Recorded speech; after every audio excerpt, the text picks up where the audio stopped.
आता पाहूया टॉप 9 मोठ्या बातम्या। मेंदूला ऑक्सिजनचा पुरेसा पुरवठा न झाल्यानं ईश्वरी भिसेंचा मृत्यू, पेशींवर परिणाम होऊन मेंदूचं कार्य बिघडल्याचा माता मृत्यू अन्वेषण समितीचा अहवाल। तातडीनं उपचाराची गरज होती, अहवालामध्ये नमूद।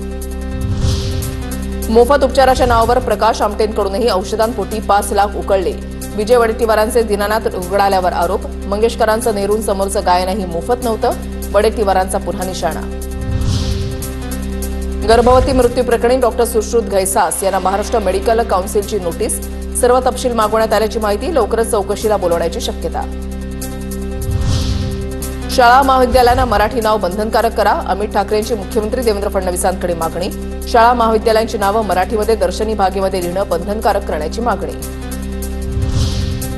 मुंडन निलेश घायवळवर धाराशिवच्या अंगरूडमध्ये हल्ला, घायवळ कुस्तीच्या फडावर आल्याचा राग मनामध्ये धरून हल्ला केल्याची माहिती।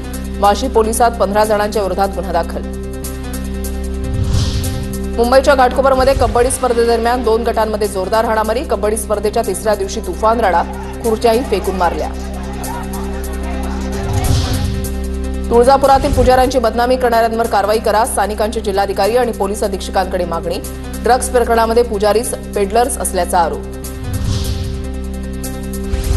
कोल्हापुरात दख्खनचा राजा ज्योतिबाचा चैत्र यात्रोत्सव, गुलाल आणि खोबऱ्याची उधळण करत ज्योतिबाच्या नावानं चांग भलचा जयघोष, मानाच्या सासन काठ्याही दाखल। सोन्याच्या दरामध्ये 24 तासामध्ये 800 तर चांदीच्या दरामध्ये 1500 रुपयांची वाढ। सोन्याचे दर जीएसटीसह 95,900 रुपयांवर। जळगावच्या सराफा बाजारात सलग 3 दिवस सोन्याचे दर चढतेच।